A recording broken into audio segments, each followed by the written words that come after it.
Good time of the day, everyone. My name is Bianca Brazil. I am the Program Manager for Business Engagement at the Secretariat of the Convention on Biological Diversity, and I have the pleasure to welcome you all to the fifth and concluding session of the Business and Biodiversity Week 2021.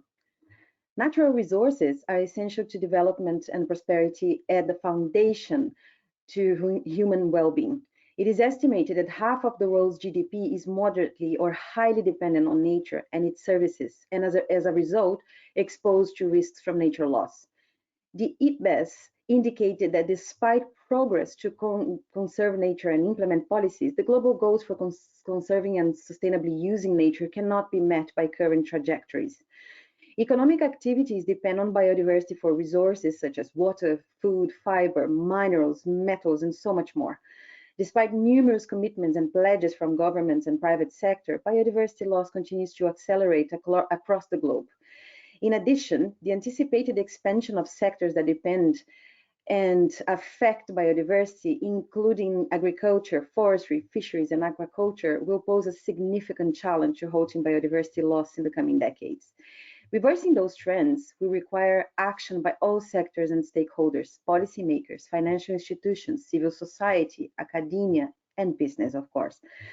Mainstreaming biodiversity will ensure that addressing development needs and protecting the environment are mutually supportive.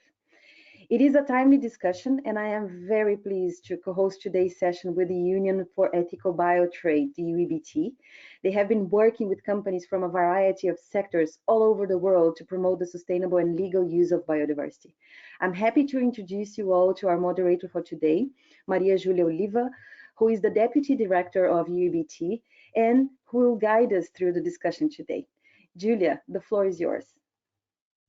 Thank you so much, Bianca. It really is our pleasure to join you today for this concluding session of such a successful Business and Biodiversity Week. So really congratulations for the work and really excited for the session today.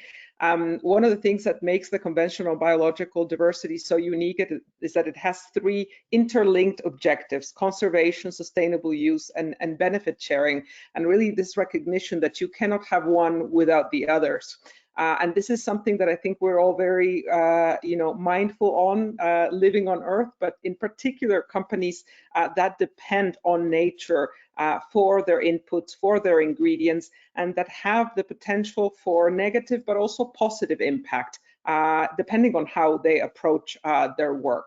So this is, as you mentioned, a central part of the post-2020 Global Biodiversity Framework. So this discussion is indeed very timely. And really the challenge is often one of how do we do this? How do we approach sustainable use in a variety of different sectors, of different ecosystems, of different types of species that are being sourced? So I think this is a very, very interesting opportunity that we have today, because joining us today are really a panel of experts and practitioners from companies working in different sectors and different countries around the world, but with one thing in common: they're really leading work on sustainable use. So this is a fantastic opportunity to learn from them, learn from each other, and also, of course, engage with the audience. So the idea today is really to take some time to hear from the panelists about their companies, about the work that they're already doing on sustainable use, and they've even prepared some very interesting, very concrete examples that they will share with us. In the second part of the webinar today, we will have a brief panel discussion with a focus on the sustainable use elements of the post-2020 Global Biodiversity Framework, and we'll have some nice time at the end to take questions from participants and be able to also broaden the exchange and discussion. So I'm very happy to get started with that. And yeah, Alexandre, if you can please turn on your camera. Alexandre Capelli is the Deputy Director of Environment for the LVMH Group, of course, one of the leading luxury groups with some of the best known brands, I would say, in the world in the luxury section. So very happy to have you with us, Alexandre. Hi, everybody. Thanks, Maya, for the introduction. So yeah, I will go very quickly within our environmental strategy, and we can go to the next slide, please. So as you said, LVMH is a French luxury group with 75 brands across perfume and cosmetics, fashion and other goods, watches and jewelry, wine and spirit, and selective retailing. So 75 brands. Environment and sustainability are a long-standing commitment. The environmental direction is now existing for 28 years. And we have unveiled our LIFE program. LIFE stands for LVMH Initiative for the Environment. With the first program in 2016, it's called LIFE 2020. And we have just unveiled in 21 our new strategy called LIFE 360.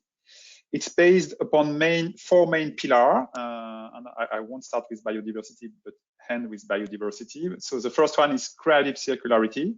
It's all about implementing eco-design practices for all our products by 2030, and also to phase out virgin oil-based fossil fuel in packaging. Our second pillar is, of course, climate with topics and with targets on Scope 1 and Scope 2 emission, but also now Scope 3 emission, focusing on transportation, but also raw material production. The third pillar is transparency and traceability. And the idea, and it's really a new one, it's really being able to trace all our raw materials until the field when it's relevant. So upstream traceability, but also downstream transparency to our customer, being able to share environmental or relevant social information at the product level and not only at the corporate level. And of course, the biodiversity pillar, which is a key pillar for us, and we can go to the next slide. Most of our products are relying on biodiversity, from cotton to grapes, from wool to flowers. So almost all of our products are relying on biodiversity. Our biodiversity pillar is relying on four main targets. The first one, of course, is to establish a clear and precise measurement of biodiversity impact. It's almost easy, I could say, for water or climate. It's much more challenging for biodiversity. We have implemented a full LCA of our LVMH value chain last year using a new LCA methodology called World Impact Plus, with 16 indicators, including 12 geolocalized indicators. And we are also now implementing another methodology called the Biodiversity Score, the GBS. So we are using these two methodologies to evaluate our impact, to define priorities. Of course, we are testing, as many of our competitors, the science-based target for nature. The pilot test is ongoing. And we are part of the Act for Nature international program since the beginning, and trying to do our best to define a right and relevant strategy with Act for Nature. And then, of course, after we have measured and evaluate the impact, we need to define some action plan. And the first one is to avoid and reduce, of course, our impact on ecosystem. And to do that, we have three main targets. The first one is to implement the relevant certification for all our raw materials by 2026. So it won't be possible to go into details because we have many different raw materials, but for each of them, we have a standard that we want to implement. And the idea also is to accelerate what we have done during our first program. We will also ban the sourcing from every single area with a high risk of deforestation and desertification. So what does it mean for us? It's mainly focusing on palm oil, cotton, paper, on wood-derived raw materials. And the idea is really to ban, to define these areas with high risk of deforestation and desertification, and then to work with purchasing team to ban this area in our sourcing. But beyond the certification, the idea is also to regenerate the ecosystems. And we have set the quite ambitious target to regenerate 5 million hectares of ecosystems by 2030. How to do that? Both by implementing regenerative agriculture within our supply chain for our main and our most strategic raw materials like cotton, wool, or leather, grapes, but also by contributing to the collective effort to regenerate ecosystem outside our supply chain. And we have many different programs to do that. Our wine and spirits are working with the organization Reforest Action, but we also have a specific program with the Man and Biosphere program from the UNESCO, and we have a program focusing on fighting deforestation in Amazonia. The last pillar is maybe a little bit less relevant for you in terms of biodiversity, but for us it's super key. It's promoting animal welfare. And we can go to the last slide very quickly, just to have a focus on perfume and cosmetics, which is a bit more relevant today to what does it mean regenerative agriculture for perfume and cosmetic brands at LVMH. It's focusing on ethanol, it's focusing on palm oil derivatives, even if it's small quantity for us, but it's really a key topic. And then, of course, working with the UABT to develop the implementation of the verification, certification, and also regenerative approach for our iconic /hero ingredients. Like I told you, fighting deforestation, especially for wood derived and palm oil, the UNESCO program. And we also have developed internally some tools, this is the last point, to evaluate the environmental performance of both our packaging and formulation. It's the EFI and EPI. And I guess you have seen that the cosmetic industry has decided to launch a tool called the Eco-Beauty Score, which will help the brands to evaluate the environmental performance of their product. So yes, that's it for me, very quickly. Great, thank you so much. And I know that was quick, but because you've really explored all the different pillars that a group like LVMH is taking forth on the issue of biodiversity, and a range of topics and tools from risk management to measurement to positive impact, topics from deforestation to animal welfare. So I think you've given us a great overview of the different facets of biodiversity and the work you're doing. So thank you very much. We're now going to move to India. So we're very happy to have with us today Tara Matthews. She's the head of sustainable supply chains at Yayanti Herbs and Spices, and really a lot of work and a lot of interesting experiences with biodiversity on the ground and working very closely together with farmers. So Tara, welcome, and we look forward to hearing about your work.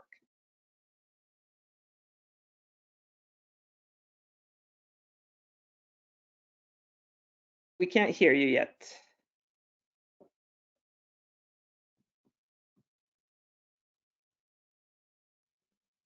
Okay. What we're going to do, Tara, then is I'm going to let you coordinate with my colleagues, and we're going to move on to the next speaker. So we're going to absolutely hear from Tara. We're going to solve those issues, but thank you, Keivan, for stepping right in. Keivan Macedo is a sustainability director for Natura & Co. Natura & Co is, of course, a group that covers some very well-known brands. Natura, based in Brazil, Avon, The Body Shop, and Aesop in Australia. So, brands known for their work on biodiversity. So very keen, Keivan, to hear from you on how you approach the topic of sustainable use. Thank you for being with us. Yeah, it's my pleasure, Julia, to attend this session together with the other companies. So allowed me to explain a little bit about the group Natura & Co. If you can shift for the next slide, please. So as Julia explained it, we are a group that gather 4 amazing brands: Avon, Natura, The Body Shop, and Aesop. Of course, we are spread in the 4 corners of the world. And the objective of the company, of course, is to promote the well-being of the people, animals, and the planet. We have this aspiration that we want to promote the positive economic, social, and environmental impact and become the best beauty company for the world. I think that is very important to highlight this part because, of course, we do not have the ambition just to become the larger corporation of the world, but even the best for the world. If you can shift to the next slide, please. By 2020, June of last year, we have reviewed what we call our 2030 sustainability vision, where we address the main issues that we are facing nowadays regarding the environmental and the social agenda. We have 3 pillars that gathers 31 targets. I'm going to cover the first pillar. Just you to know, the second pillar is covering about human rights and being more humankind, and inclusion, diversity agenda, and also human rights. And the third pillar is covering about circularity and regeneration. The first pillar is addressing 3 very important subjects for us. First, climate crisis. So we have this bold commitment to achieve the net zero 20 years ahead of the commitment of the United Nations by 2030. Also, we want to use science to support us and to deliver our reductions target. Then we have the second commitment that is called the protection of the Amazon. You can see by the screen that we have several targets related to this part, but probably the most challenging one is the one that we are talking about, how we can have foster qualitative efforts towards to zero deforestation by the Amazon region by 2025. So we have very short time to deliver that together with others. And finally, the topic that probably is going to connect us here, it's about biodiversity.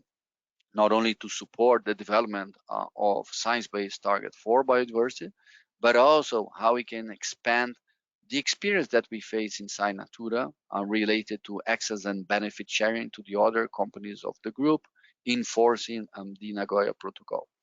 So allowed me to move to the next slide and tell a little bit, because as I mentioned before, we have 4 amazing brands, and 2 of them, especially in the case of Natura and The Body Shop, they have been working for so many decades with local communities spread around the world. In the case of Natura, mainly focused in the Amazon regions.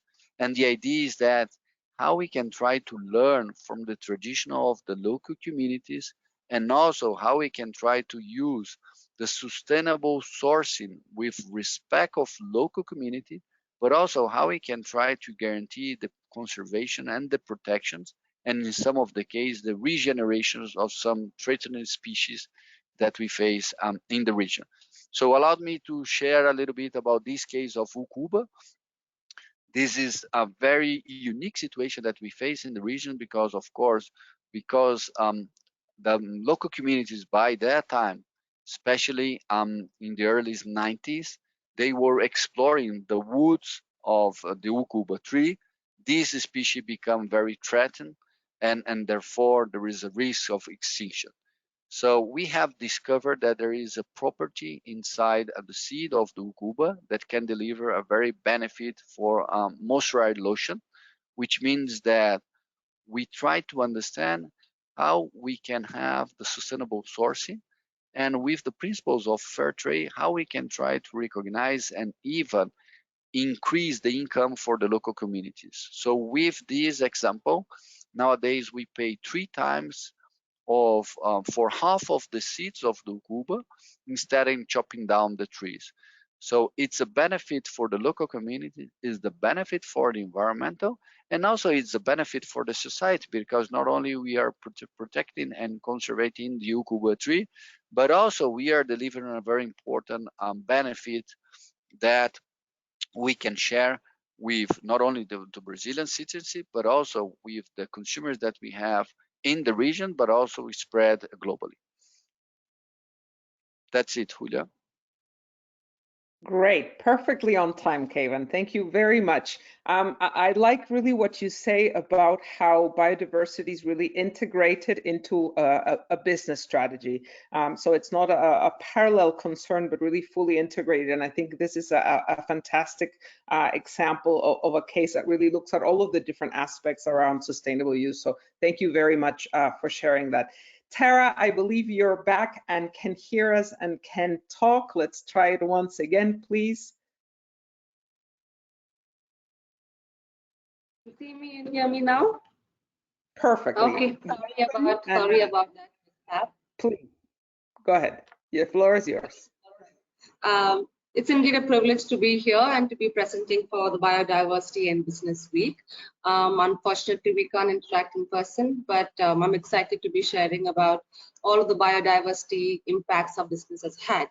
I'm Tara Matthew. I work with Jayanti Herbs and Spice. We have operations out of India, Turkey, and Vietnam. As a head of sustainable supply chains and direct farmer sourcing, we've been trying to change the business models to sourcing directly from farmers over the last few years.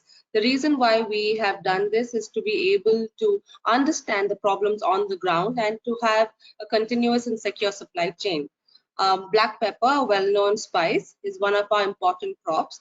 And over in the recent past, we have seen some challenges in sourcing food safe black pepper because of the change in climate, because of erratic floods, landslides, which have caused considerable damage to the soil and to the farmlands. Therefore, in an instance like this, the first thing that a farmer does is to look for shortcuts, and they start using inputs which are not organic. So while my team and I got to the ground trying to convince farmers to go back to organic inputs, it was very difficult for them because their immediate attention is to save the crop and not to think about long-term strategy. So while we're thinking of solutions, it was coincidental that we were introduced to UEBT at the same time. And we were talking about black pepper and the problems and how black pepper is sourced from the Western Ghats of India, which is a very biodiversity rich hotspot. And together we said, okay, I think there is a solution over here. I think the problem is related to biodiversity, and there has to be a solution for the farmers. So we went back to the farming region with the UEBT team, conducted workshops, had focus groups, got to talking to the farmers, and realized that one of the problems not being able to source compliant black pepper was because farmers had neglected traditional practices or neglected indigenous varieties of species and gone back to very invasive species of planting and planting material. So we got together and said, okay, let's do a case study, let's do a pilot study, and let's start supporting the farmers by giving them indigenous varieties of saplings, go with a mixed variety of vines, supporting trees, just because what happens in a case like this, when there's a hybrid variety of plants and a mixed species on the ground, the plants become less resistant to diseases, and they can support themselves and absorb the diseases and all of the problems that happen. So over the last few years, we've been able to support farmers by helping them going back with traditional practices, and with the help of UEBT, it's just a starting step. It's too soon to talk about the progress and the results, but what's exciting to see is how the farmers have been very receptive in going back to the olden and the traditional farming practices. So this is what we have done, our bit in making sure that our supply chain is biodiversity friendly and that we're able to secure continuous supply chain. And for businesses that are involved in agri supply chains, I urge you to take a closer look at mapping biodiversity, and you'll surely see the positive impacts on the business. Thank you. Thank you so much, Tara. And I love that you finish with a call to action. I think that's always important. Was there anything on this slide that you wanted to touch upon, or?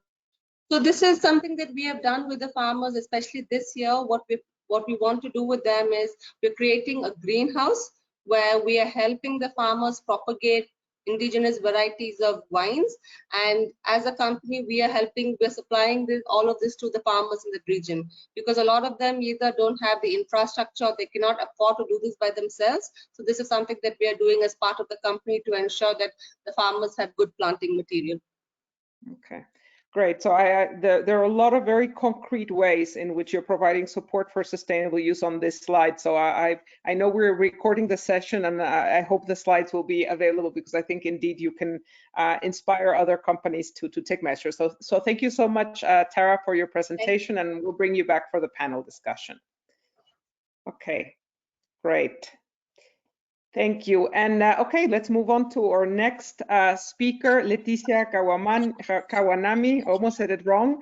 Welcome. And you're the Global Sustainability Manager for Suzano, which is a company working with paper and cellulose in Brazil, but also in 80 countries, right? So you're based in Brazil, but working around the world. So looking forward to hearing more about your work and approach to sustainable use. Thank you for being with us. Thank you, Maria Julia. It's really nice to be in this panel and share it with fellow Brazilians, Natura, and other great companies that are working towards this path. So Suzano has a profile that's a little bit different from the other companies. So in terms of the areas that we use and the type of supply chain that we have, Suzano, as Julia said, we're in several countries in the world, but our operations are based in Brazil, and we really have a commitment of only, implying into work what's good for us, if it's good for the planet. And what does that mean in terms of this, the theme of this webinar? I think it exactly goes to the theme that we can work together with biodiversity, we can work together with nature and build a business plan that will ensure longevity and sustainability for our business because it's working with nature and biodiversity, because it's protecting the planet. And one of the strong elements of our culture is that we're looking at alternatives that really have sustainability built in to the products. When we look at innovation, we're looking at sustainability as well, and we have a word that we use a lot, that it's innovability, which is innovation in the service of sustainability. So I just wanted to jump quickly into some of the lines of products that we offer. So not only pulp and paper, but we're also going into packaging and consumer goods and some innovative products like textile, as we see a higher demand and a real need in the world for sustainable sourced materials, even replacing some materials that are normally coming from fossil fuel. So Suzano has, as Julia was saying, a great area in Brazil of planted forest. So in total, we have 2.3 million hectares of area. Out of that, 960 is conservation areas. And in these conservation areas, not only do we want to protect the trees and flora, but also we're protecting fauna and encouraging it to flourish. Next slide, please. Right, so going straight into how we do that. Some of the, as was said by other speakers, we look at ways that we can develop that business and thrive while protecting nature. So one of the ways we do that is really incorporating nature and biodiversity into our operation model. So if you can see in that picture, we have a mosaic structure of plantation where we have our planted forests, working right alongside conservation areas. And particularly for us, it's important to position those conservation areas in the most strategic places possible, as you probably know, close to watersheds and rivers, and also connecting as much as possible these conservation areas, which is the ecological corridors. Also, doing less of a very less impact in the soil, so using low soil interference. We also have a zero deforestation policy. All of the new areas that we go into have already been used by other human activities. So whenever Suzano is expanding its plantation areas, it's actually doing good for the environment, because it's either improving an area that has been degraded, or it's maintaining that type of culture that goes alongside nature. And obviously open dialogue with the communities, as was said by other speakers. It's very important when we work with nature, when we work with forests, that we also work with the communities, because obviously they also need means to be able to have an economic activity that allows them to have a decent income and life for them and their families. Next slide, please.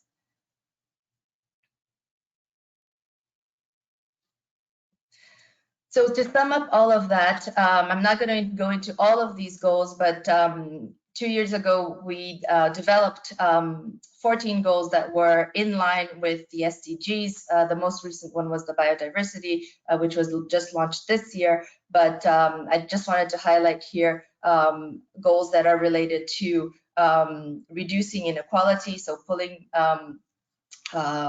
communities out of poverty, and as I said, using renewable materials, and finally the biodiversity target, which is connecting 500,000 hectares of biodiversity areas in the Cerrado Mata Atlantic forest and the Amazon. Thank you so much, Leticia. I really appreciate that you have given us such specifics into what sustainable use means for Susano. I think it's really interesting. I mean, we obviously at the policy level need to talk about big targets, and they're very important to drive forward, but also knowing the specifics of how these issues are taken forth. I think it's really interesting. And I love the word innovability, so I will absolutely steal it.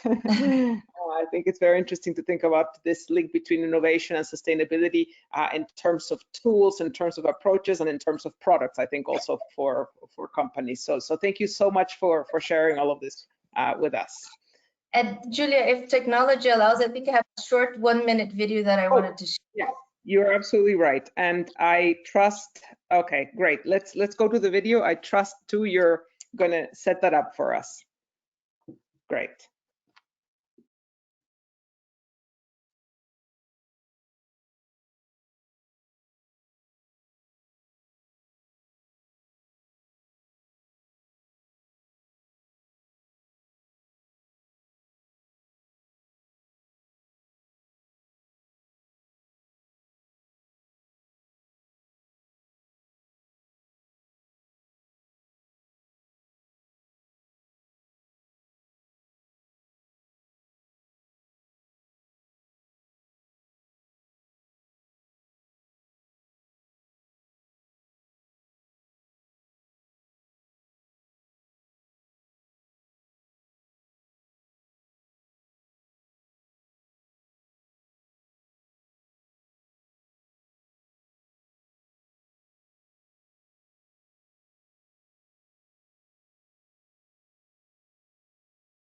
Plant the future. Fantastic video, and also giving us a sense of the scale that we're talking about when we talk about ecological corridors in Brazil. So really wonderful to hear. Okay, so let's move on to our next speaker. I'm very happy to welcome Lana Sutherland, who is the Chief Executive Officer of Tea Leaves, which sources and sells luxury teas and botanicals. So again, a shift in sectors. Looking forward to hearing about your work and your approach to sustainable use. Thank you for that kind introduction, Julia. Really happy to be here. Also, an enormous thank you quickly out to Bianca and everyone at the Convention on Biological Diversity for thinking of us and including us in this conversation that's so important and timely currently. I'm gonna, knowing that we're tight on time, I'm gonna jump right in, and if we can go to the first slide. Great, thank you. So a little bit about us. In 1994, the owners came together and brought their different cultures with them from North America, South America, Europe, the UK, and Asia. Since our inception, consistently they made up 99% women and minorities. We're blenders of choice to 5-star hotels around the world, including also Michelin star chefs, and to those who want luxury for themselves in their own home. This diversity of culture is reflected in the blends and the ingredients that we choose to put into our blends. And what our hands-on experience has taught us that the best flavor really lies in biodiversity. As tea is a plant, Camellia sinensis, our key ingredients our key dependencies are land or terroir, water, and climate. Next slide, please. Thank you. So on this slide, note that under every one of the SDGs, 17, 13, and 12, each of those items listed is actually a separate project that we've initiated. I'm going to just briefly talk on, because we don't have time, Garden of Secrets Biomimicry Design Project, which is under the SDG 13. This project evolved out of an odd way. We were approached by UBC Botanical Gardens. We had a great meeting, but after which we left understanding the huge destructive loss of biodiversity in the world. And we left feeling, what can we do? What can our company do? Had no idea what it was going to look like. But 4 years later, what evolved out of that was a documentary, which was pro bono, called Garden of Secrets. And the Garden of Secrets is an open source learning library with plants as our teachers, and it's aimed at inspiring environmental stewardship through design. It features insights from a diverse group of stakeholders, including botanists, architects, designers. It also includes insights from experts and activists, such as Dennis Hayes, who was the co-founder of the first Earth Day ever out in Washington, DC. So with this initial seed of action, which was the documentary, now that we have this planted, next we will see what its germination brought. So if we can move to the next slide. Great. So this is one of the things that came out of this. This is what our germinated seed looks like, or one of the things that came out of it. Biodiversity Design Hub. Each of the different logos here that you see also stands for different independent projects that we've done with each of them as well. We don't have time to go into this also, but what basically the Biodiversity Design Hub is an open source platform, again, another one of our pro bono projects. It was created to create a space to dig or unearth solutions to biodiversity loss and help build towards a resilient future for people and planets. It's made up of organizations, businesses, artists, as well as academics, designers, and journalists. And again, mindful of time, I know we were hoping to show a bit of the Design Hub. Hopefully, I think Bianca was able to drop it into the chat, which is wonderful. Thank you so much, Bianca, for that. So now, moving from, we had the seed planted. What are our sustainable learnings? Like, what came out of our journey to date? So what we found, or what I would like to put out, beyond the things that are listed here, I think we're one of, if not the smallest, one of the smallest companies present here today. But I'd like to put out to any other businesses out there that no matter what your size of your company is that you can have great impact. I mean, never feel that any step is too small or any idea too crazy to have impact. It's just as long as it's accompanied by the will or the action part of that journey. I mean, when we started, we had no idea when we took that first step, planting that first seed in the documentary, The Garden of Secrets, that it would blossom into such gardens as Nature X Design or the Biodiversity Design Hub that you just glimpsed. Just as every individual on this planet has unique set of skills, so does each business. The important thing is really about taking that first step, planting your own seeds, and see where the journey takes you, because we need each other, the planet, and ourselves. Thank you, Lana. That's wonderful, and I think so inspiring. And it is often the case when faced with challenges so great, it feels that where do you start? And I think it's really encouraging that everybody has their role to play. Every company can approach this issue and contribute in its own way. So I really think that's a key message. And of course, I love that no idea is too crazy. And I know that many of the projects that now seem completely obvious did start out as, let's do this, let's see where it goes. So I think that's also really good to encourage to experiment. So thank you so much for sharing this, and very happy that participants can hear more from your work, in the links that Bianca has shared. So thank you very much. Thank you. Okay, let's go to our last but not least speaker, Sébastien Duprat-de-Paul. Very happy to welcome you here today. Sébastien is the Director of Innovation and Development for Natural Ingredients at Yves Rocher, the well-known French brand. And I know, of course, Sébastien, that the heart of biodiversity for Yves Rocher is the garden at Lagacilly, but your work goes far beyond that. So very happy to hear from you today.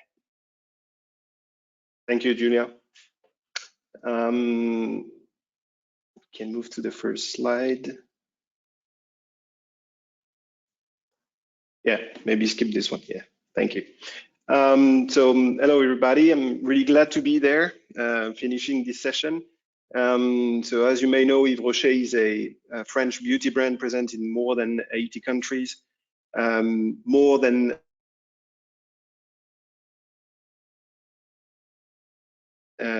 3,000 stores and over 30 billion customers worldwide. So each year it's around 1,000 products that are references that are sold over the world. Initially, the brand was created by Mr. Yves Rocher and in 1959, and we have more than 60 years of experience in botanical science, respecting both people and nature. That's really important for us. Let's say we have a unique business model as botanist, harvester, manufacturer, and distributor without any intermediaries, minimizing this way our carbon impact and proposing high quality, yet affordable, natural but beauty products. The Yves Rocher brand support the Yves Rocher Foundation, which is preserving biodiversity since 1999 through local and powerful action as the Plant for Life program, with more than 100 million trees planted already, or Terre de Femme award, which highlights women working on the ground to lead the fight to protect nature, with more than 500 women awarded in 20 years. We can move to next slide.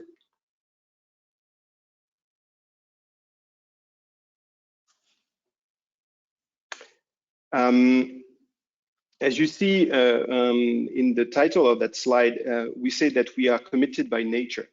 The first thing that we have and that I wanted to highlight in this slide is our eco-design approach that consists of designing our products differently, using innovation and sustainability as levers at each stage of the product's life cycle, with full respect for biodiversity and always without compromising on quality, efficacy, and attractiveness of our products.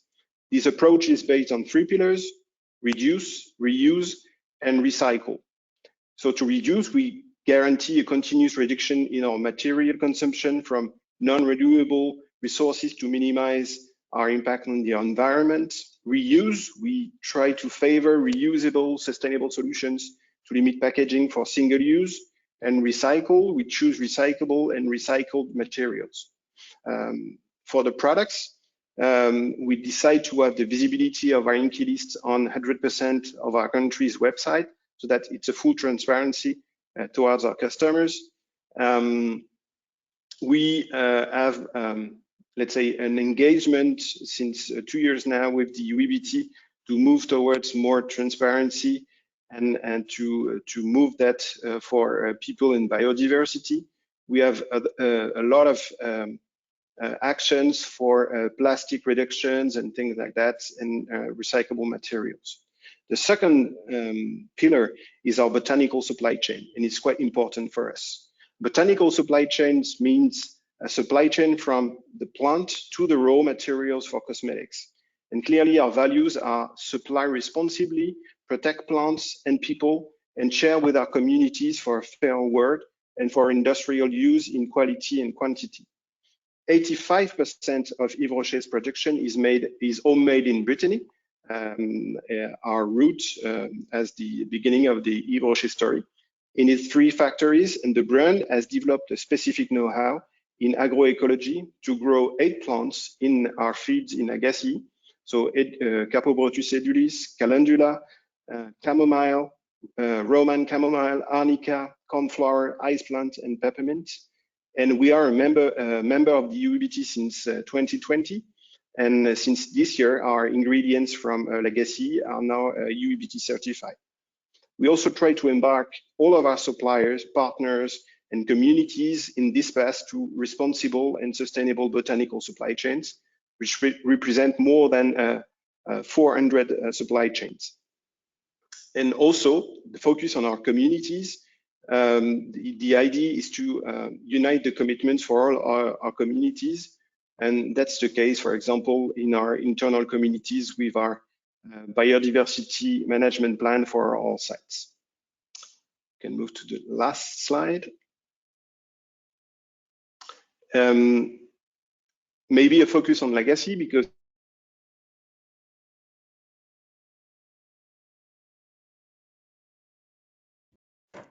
reconnect should be okay now.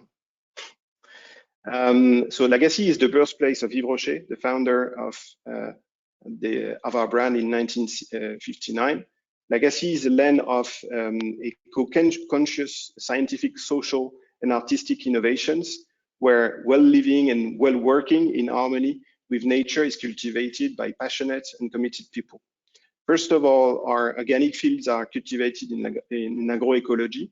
So since 1997, our fields have been certified organic farming by EcoCert, and more than a simple model of cultivation, agroecology for us is a responsible agricultural model which brings ecosystem, and local biodiversity into harmony, innovative and sustainable, and it invites the preservation of natural resources, the regeneration of biodiversity, and favors human interactions on the land. Second, maybe just for the sake of time, thing is protecting biodiversity. Sorry, I don't know if there's a delay on my side or yours, but no, I was going to say, just for the sake of time, maybe I think this issue of agroecology and the issue of organic farm and everything, we're going to come back to it afterwards during the session. So maybe just for the sake of time, I'm going to ask you to just quickly wrap it up and we move to the panel. Yeah, sure. My last point was about protecting biodiversity, because it's the clearly what we have today. So the commitments on 100% of our Britain sites that are LPO certified, 100% of our sites that preserve animal species via shelters, bat lodges, bird houses, butterfly and ladybird shelters and differentiated, and 82 species of birds recorded, including a lot of nesters and species and other things that are done, and million pollinating bees in the service of biodiversity are welcome by more than 200 beehives installed on organic flower fields, which produce a lot of honey for collaborators per year. So maybe I'll try to finish on that one and move to the other section. Thank you, Julia. Thank you so much. And I just want to highlight for people this, because you do have a bullet point there about tourism, that it's possible to go visit this site. So I haven't been myself, but I know my colleagues who have been rave about it. So I think that's recommended. But I also wanted to thank you so much for sharing your work. And I wanted to highlight something that you talk about, but also other, I think every speaker has highlighted, and it's the word communities, the work that is done with people. So this link between people and nature, which is obvious to some degree, but I think it's always very important to emphasize it when we're talking about sustainable use. And also you mentioned, and I think it's very important, the role of women in sustainable use in conservation, and I think this is also something worth highlighting. So thank you to you, Sebastian, and all the panelists. I'm going to ask you guys to come back, and we're now going to have a few minutes of panel discussion. So if you could all turn on your cameras. And of course, this event is being organized in the context of these two-part Conference of the Parties of the Convention on Biological Diversity, which aims to adopt the post-2020 Global Biodiversity Framework, which is really the framework that will guide activities for the coming decades. And I wanted to ask you to look at this particular, at the goal level, which is where sustainable use is already addressed. And this call for the contribution of nature to be fully recognized through conservation and sustainable use that really promotes development at the local and global level. We're going to go into some of the specific targets around sustainable use, but I wondered, your views when you look at how sustainable use is being addressed in this post-2020 framework. What kind of your impressions were in terms of how this is addressed and what this actually means for your companies and your work. Leticia, maybe let me start with you, if you want to share some thoughts. Sure. Wow, I didn't expect to be first, but I think we have had some experiences with other frameworks and other methodologies where not only the target is set and then reviewed for more aggressive and more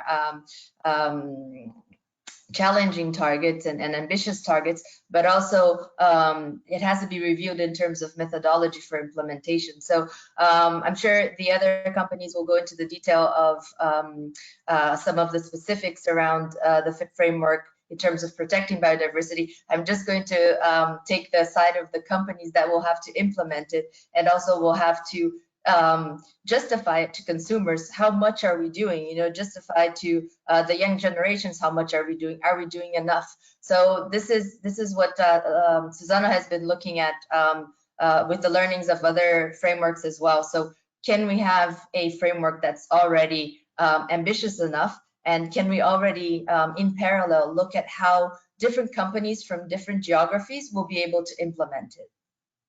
Right. So Keivan, this is interesting. We're talking about the level of ambition and the level of workability, I guess, to some degree. Keivan, how does Natura & Co look at the issue of sustainable use in the context of the framework? Yeah, I think that one of the things that we have been working on for the last 2 decades is how we can try to introduce the people aspects whenever we are discussing about conservation. Because by the end, of course, local communities are going to be there, and they have a very important role to play whenever we are talking about conservation, because the deforestation is knocking in their doors, it's knocking on our doors. So I think that is the important part to realize. And I think that the other part is important, and we try to share this is in the example about Ukuba, is how we can try to combine this element. But also I think that Leticia touched on a very important point, is that how we can use science data just to guarantee that whenever actions companies and businesses are doing, we are in line about what are the things that we need to do to reverse biodiversity loss. Okay, great. Let's jump to you, Tara, maybe. How do you see this from the level of your company, you know, where your company is situated in the supply chain, which is perhaps different than some of the other companies?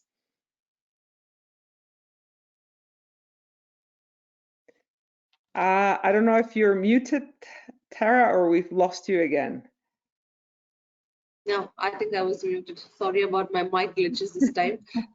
Yes, I was saying that for us in the industry that we are in, while we make a lot of these efforts, most of this is voluntary efforts, but then unless there is demand for the same downstream as well from the end consumer or from the end buyer, it becomes very, very difficult for us to scale it up. The same thing with certifications, etc. When we started long back, about 10 years back, we had gone ahead with certifying all of our farmers, but we had failed to see the demand from countries outside, and therefore we couldn't sustain it. So it would be a tall claim if we say that, okay, by in the next 10 years, all of our produce 100% will be biodiversity friendly, unless there's collaboration, partnership, awareness throughout the supply chain, throughout stakeholders. I think that it's a tall order. Okay. So very interesting what you're saying, the difficulty in upscaling. Alexandra, I'm wondering if you want to jump in here on this. What does it take to upscale sustainable use? Is the framework on the right path to do that? It's a difficult question. Yes, the challenge is definitely to scale up, all right? But I think that from our experience, the key topic is really to get the farmer with us, you know, ensuring the livelihoods. And how can we do that? By both ensuring the livelihood and also preserving biodiversity, we're implementing regenerative practices. So the idea is to be a close partner from the farmers, working with them in the long term.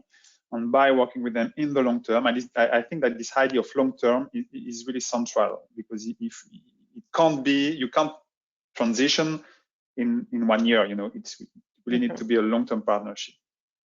Yeah, I think this idea of long term is also very important, I guess, in terms of this framework. I mean, in order for it to, I guess, provide companies with enough of a long-term perspective to make the necessary investments around this topic.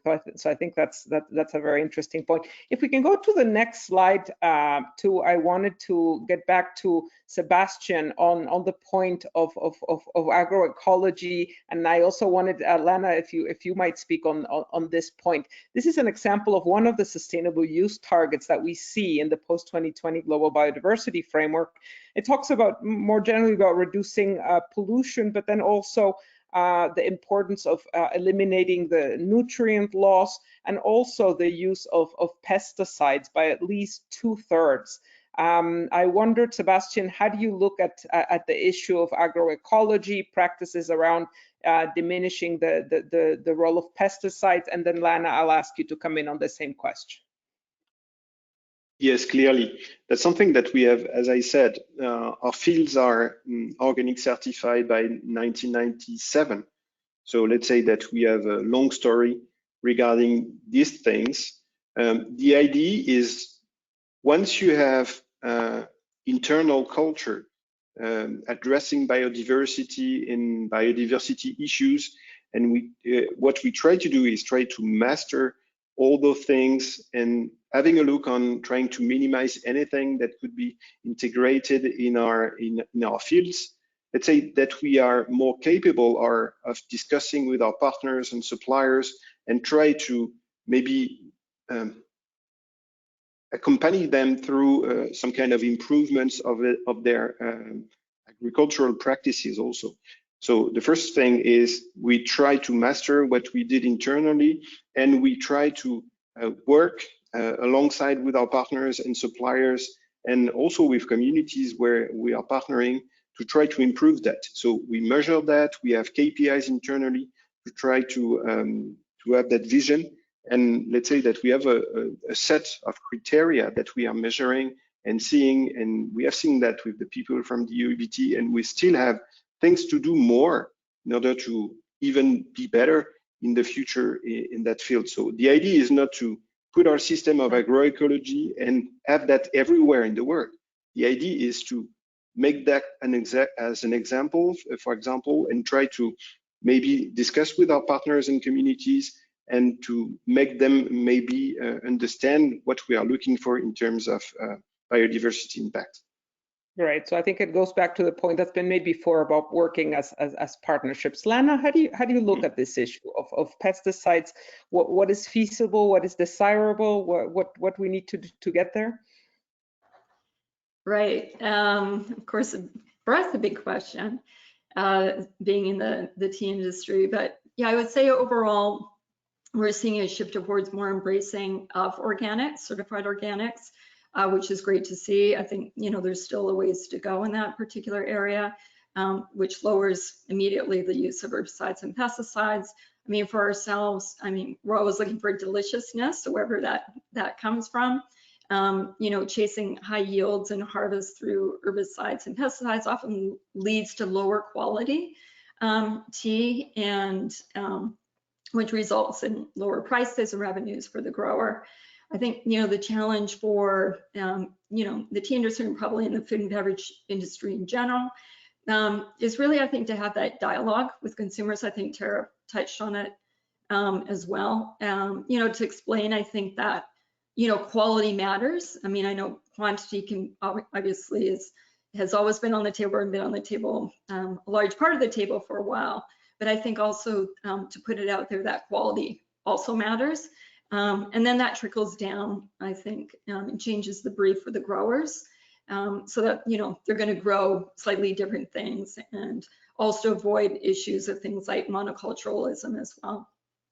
Mm-hmm. Okay, great. Thank you for that. And yeah, I think obviously companies, even if you integrate biodiversity into your business plan, the idea of having products that perform well and are high quality is always very important. If we can go to the next slide, I wanted to share with the panel another target that really this one focuses on business, and the target is that all businesses, large, medium, small, going to Lana's point about everybody having a role, assess and report on their dependencies and impacts on biodiversity, progressively reduce negative impacts, and move towards full sustainability of extraction and production practices, sourcing and supply chains, use and disposal. This is a pretty comprehensive target when it comes to business.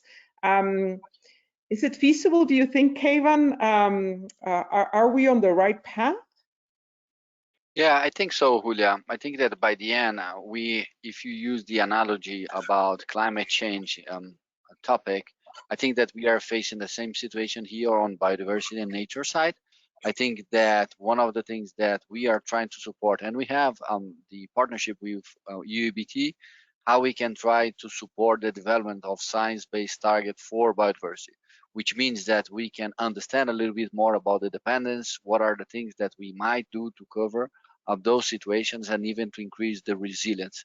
So I think that one of the aims that we want to do with that, and one of the things that we are advocating for, is that we need urgently to establish a nature agreement that is, of course, is going to support. We have heard a lot about how nature-based solutions can contribute to stop the global warming. So I think that we should urgently connect the two agendas.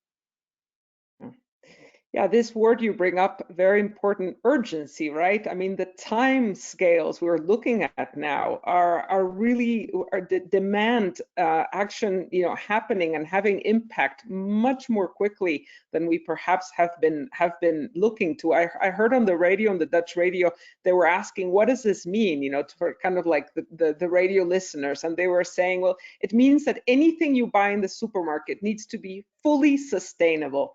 And that seemed to my, just as a speaker, saying, wow, that's still a whiles away, right? But the urgency is there. So I wonder how, and feel free to jump in, anybody else that wants to talk about this kind of, and I think there's also a question coming from the audience.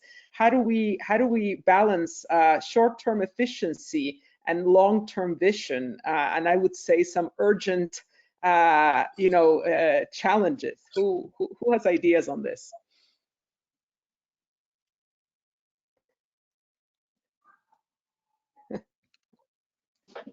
Yeah, maybe okay. Go ahead. Tara, and then I'll give Alexandra. This is very specific to the industry and something based on practical experience, especially when we are trying to train farmers saying that don't use certain inputs or go back to traditional practices. So we always sort of do a 50-50, right? Like we keep a section of the buffer land saying that why don't you do it? We will sponsor it. We will contribute towards it. You see the long-term effects so that the financial pinch is not on themselves. Of course, we can't do it for all of our farmers, but we try and have like model farmers so then the rest of the farmers can actually see that there is a difference in the long term, but then it's never full large scale. It's always bit by bit. Bit by bit, okay. Alexandra, you wanted to come in. No, I had more or less the same answer. So yes, I totally agree. It's really a step-by-step approach. I think from my experience at LVMH, it's what works is we need to start with pilot project with something reasonable and then to accelerate. And when we accelerate quickly. So at the beginning, you can't have the feeling everything is slow because we need to change, you need to transition, and people are sometimes not ready. Everybody is reluctant to change, So, but you need to showcase with the best practice, with a good illustration, and then it will go much faster. This is my feeling. So that's why I tend to start with a small best practice and then to go fast. And so most of the time, the small pilot project is not perfect. Maybe you can start with mass balance versus segregated, but then at least to start with a mass balance approach will help to go to the segregated approach. Yes, it's really, a step-by-step approach. Is it what's missing because I think it's very interesting what you're saying is we need examples of things that work. We need tools that are proven to work. We need these pilot cases. It's that the big challenge. Are we missing the tools, or are we still in the process of developing the tools we need? Or is it a question of do we still need to get more people on board? I'm wondering where people see the big challenges to really take this forward. Lana, let me pick on you, and then I'll ask Leticia to jump in.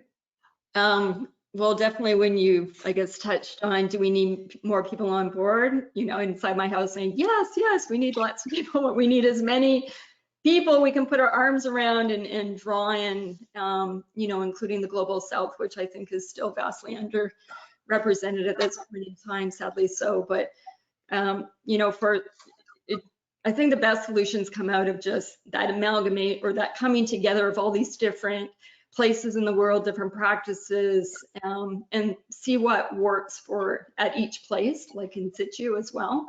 But yeah, I think, you know, there's still lots of people to pull into the conversation, to get seated at the table, have their inputs, you know, and be open and listen to them as well, and not sideline them. I think they need a larger portion at the table, let's just say. Okay, thanks, Lana. What about you, Leticia? What do you think are the big challenges ahead? Well, you know, Suzano is, you know, the big chunk of Suzano's business is a commodity. So we produce and sell pulp that goes into different products.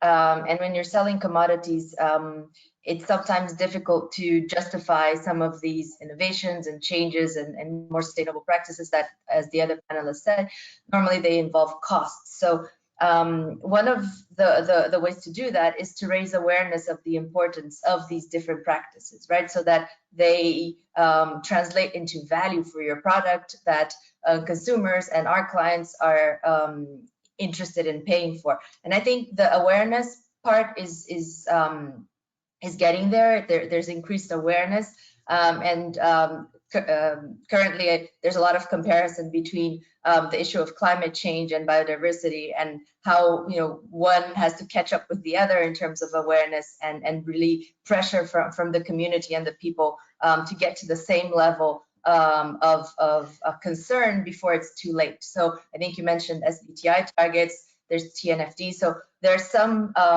movements from let's say the science or the scientists, but then on the other side, there has to be movement from the community as well. And I think the other point is public policy. So we've seen that these big shifts, they happen when there is you know, public policy backing that up, and it's a combination of scientific analysis, but also having the right people drawing these policies to really really raise the bar and get us to kind of a fair play level, where you don't have so many differences between those few that are trying to go ahead and invest and have more sustainable products, but then having all of the laggers behind that are allowed, and that, you know, that are allowed to keep selling, but also that have a huge market where they can keep selling.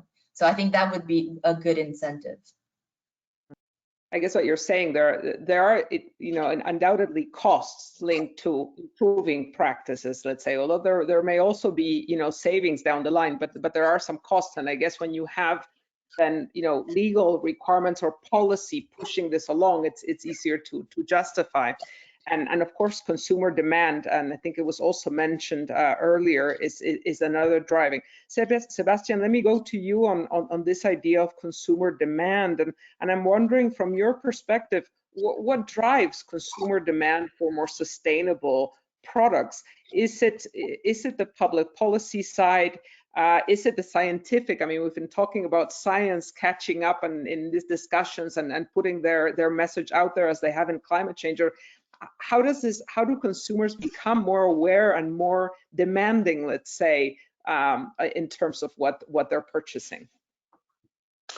I guess Leticia talked about awareness. That's clear that it's not, I would say, a trend anymore. It's something that the consumer are looking for. I mean, more naturality, transparency on the product that can be good for them, but also good for the planet. And that's something that it's almost like a no-brainer. But I would say that we have also a responsibility in this field, because it's not only a consumer demand, but we have to push something towards the consumer to make them maybe consume more responsibly also, in order to develop products that can lead to a more sustainable and responsible consumption, that maybe lead to even more awareness that can be not a demand, but I think that the brands have a big role to play in terms of putting on the market products that are showing that we are respecting nature and biodiversity. You know, we are now a mission-driven company, and our mission is to reconnect people to nature.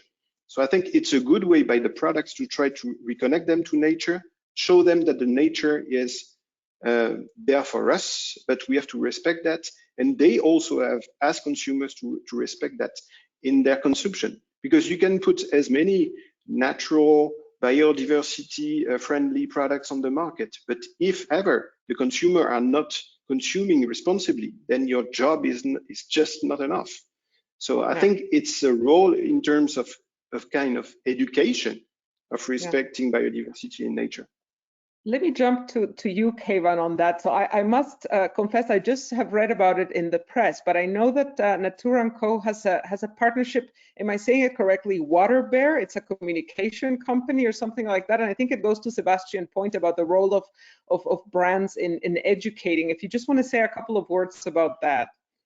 Yeah, for sure. So just try previously to complement what Sebastian has shared, because I think that yes, company has this role about how we can try to engage the consumer, because probably most part of the solutions that we can deliver and we can offer to the consumer, they will need to change a little bit their behavior, which means that we need to justify and engage them why they need to change their own behavior. So I think that is an important part, not only that we can guarantee sustainable sourcing, but also sourcing with respect with local communities and so on. And let me share, before I move to your question, let me share one good example, because what we have seen, at least for the beauty sector, that we have seen this movement and this trend about demanding vegan cosmetic products.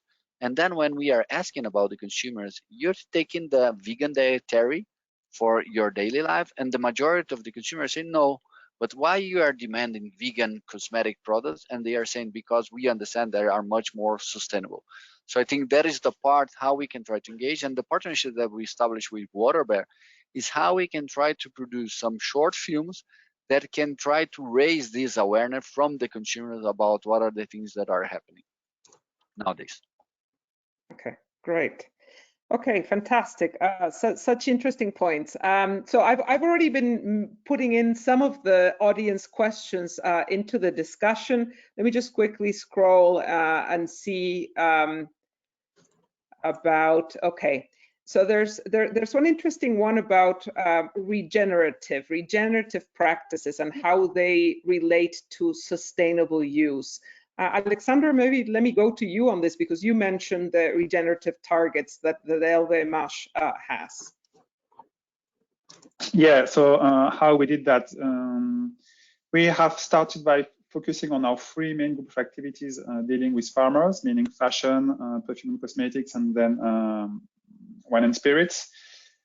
We have a specific task force for each group of activities, decided together what are the most strategic raw material where we want to implement regenerative practices. Then we also have selected partners, because it's almost impossible to do that by ourselves.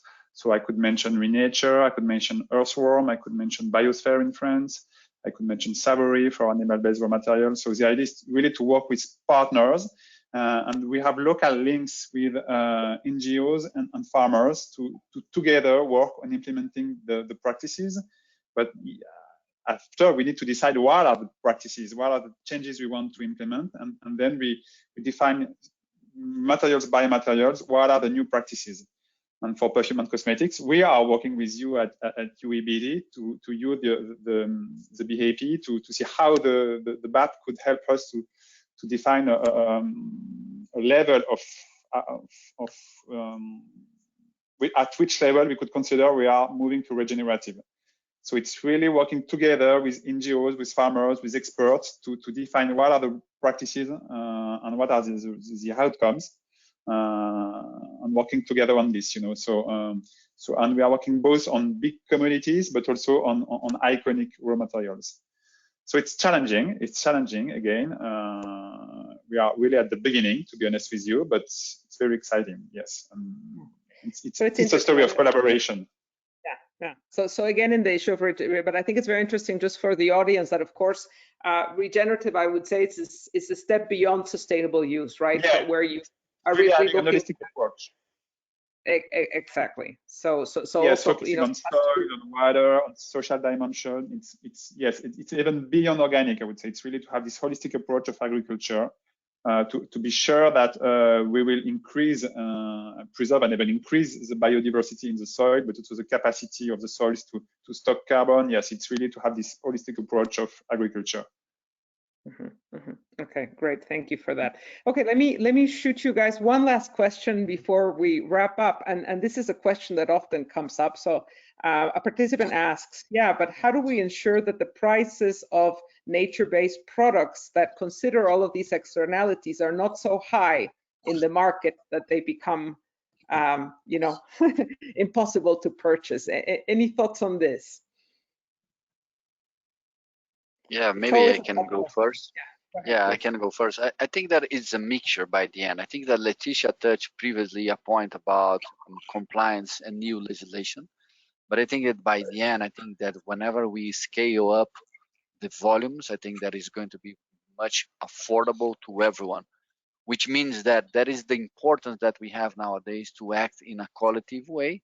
So then we can, let's say, from the private sector, just try to raise the bar a little bit, but also from the public sector, how we can also have some legislation that is going to increase the way that we are developing products in a more sustainable way. So I think that is a mixture, but by the end, of course, everyone is going to gain with these qualitative efforts. Thank you. Anybody else want to jump on that? Yeah, I just wanted to complement what Keyvan was saying, and this was actually a point that I'm glad that this question came up, because we have to look at how we can also reduce inequality, right? With the pandemic that just happened, and this was intensified, and now we're talking about products and consumer goods, and how can we be more inclusive and not only allow them to purchase again, but also purchase more quality products. So I think what Keyvan was saying, I totally back that up in terms of how can we look at quality and make it more accessible. Will it be maybe changing consumer patterns where they will start consuming less, but they will consume better, where there will be more recyclability in their purchasing habits, and how can we as companies be looking at that, be investing in those types of innovation. And as Sebastian said, we're also responsible for driving some of those changes, and then also working with the policymakers, not only for regulations and guidance, but also in terms of maybe influencing in a fair distribution of some of the resources, right? So how can we have help the population from the South have access to these types of products in order to contribute to the world and and try to reduce this divide between the North and the South.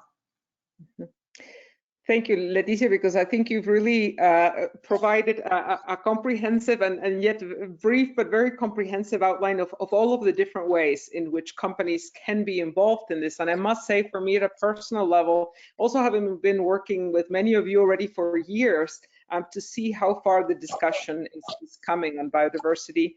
And we, of course, have challenges ahead, but it's also just great to see how your companies are engaging at a very profound level. I mean, thinking about some real innovations and changes and new tools that we've heard about today. And already we can see some really interesting examples, but I'm sure those will increase in the coming years. So thank you so much to all of you for your time and contributions today. We're going to now wrap up the panel, and I will introduce the closing remarks. Thank you. So to close us off today, we are I'm pleased to welcome Marcus Lehmann, who's the acting director of the Division for Society and Sustainable Futures at the Secretariat of the CBD. Marcus, if you want to please take the floor. Yes, thank you very much. Wasn't my Chinese counterpart to speak first? I'm a bit confused, but I mean, obviously I'm happy to go ahead. Apologies, I thought it was the other way around. I'm happy to do it. Yeah, sorry about that. So Ms. Wan Ying, I apologize. You are indeed going to get us going on the closing remarks, and we are of course with China hosting the COP15, very honored to have your presence with us today in this final session of the Business and Biodiversity Week. Ms. Wang, please, the floor is yours.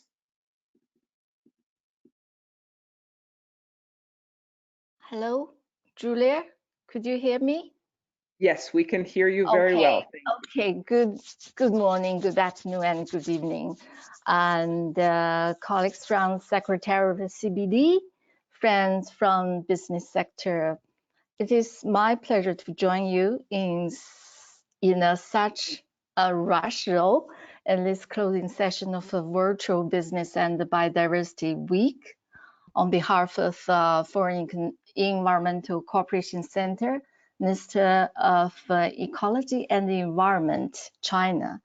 And I'm impressed by the wonderful practices in other countries and the context shared by speakers just now, and your insights on the relationship between business and the sustainable use of biodiversity, and that between producers and consumers during the dynamic panel discussion.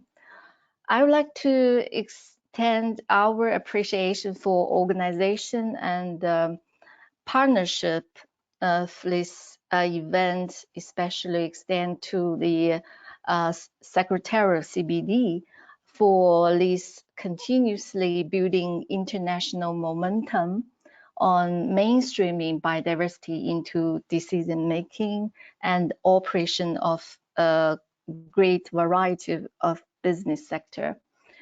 My colleagues at FACO and I just came back from Kunming and back to office this Monday. I'm still in the mood of excitement of the past 2 weeks ago in Kunming, where the CBD Part 1 convened and a few of representatives from business sector based at home in China have been part of that process.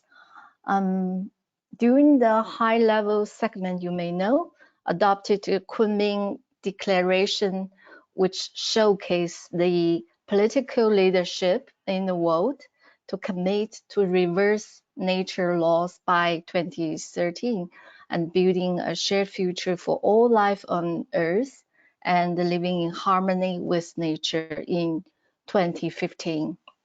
So the governments take lead and business may follow. So on this occasion of Eco Civilization Forum of the Part 1 of COP15, the banking sector launched their joint declaration of banking sector to support biodiversity conservation. And this week, our central government also issued very special documents is titled Opinions on Further Strengthening the Conservation of Biodiversity. So all in all, part one of COP15 is promotion of the mainstreaming, promotion biodiversity and the mainstreaming biodiversity event in China. So we think we will embracing the arrow of green is gold, means the high quality development and green development in China. FACO of MEE plays as a matchmaker for researchers and business sector, NGO, IGO, and bring policymaker, finance sector, local communities, and business sector together. That's why in 2014, we joined on behalf of China, joined the global partnership of business for biodiversity.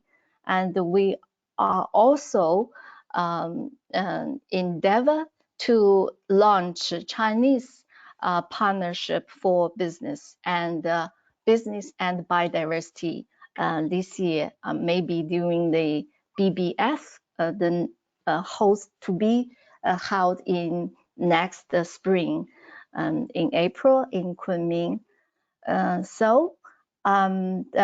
Such a tremendous progress in China could not be possible without a global movement toward green and sustainable development and endeavor to reverse trends of biodiversity loss and ecological restoration. We think all stakeholders, including business, will decide the direction of post-2020 landscape in biodiversity conservation and sustainable development in the world. Looking forward to seeing you all in person in spring next year in the city of spring, Kunming. Thank you for your all attention. Thank you, Julia. Floor is yours. Thank you, Ying. It's really, thank you so much for joining us today, and thank you to China for the leadership that it's taking on biodiversity and this post-2020 global biodiversity framework, and recognizing the role of business. So as you say, these are indeed exciting times. And now, Marcus, yes, I am able to give you the floor to close the meeting. Thank you. Thank you, Julia, and good time of the day to everyone. Now, this is the concluding session of a very intense and successful Business and Biodiversity Week.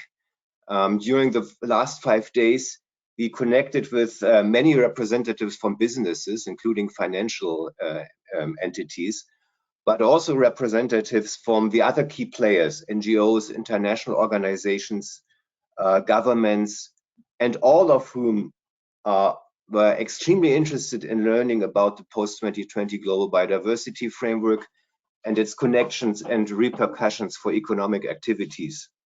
So we heard senior business representatives voicing their support to an ambitious global agreement and the critical role of mainstreaming biodiversity within and across key economic sectors.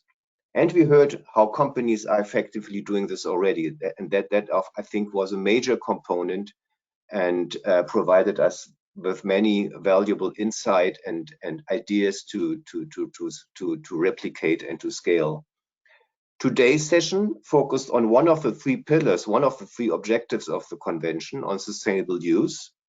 And we had the opportunity to dive into some of the goals and targets proposed in the first draft of the post-2020 framework, and hear views and perceptions from business experts from diverse sectors, which was extremely useful and constructive, including for the way ahead, the actual negotiations of the framework that will take place next year in Geneva and subsequently in Kunming.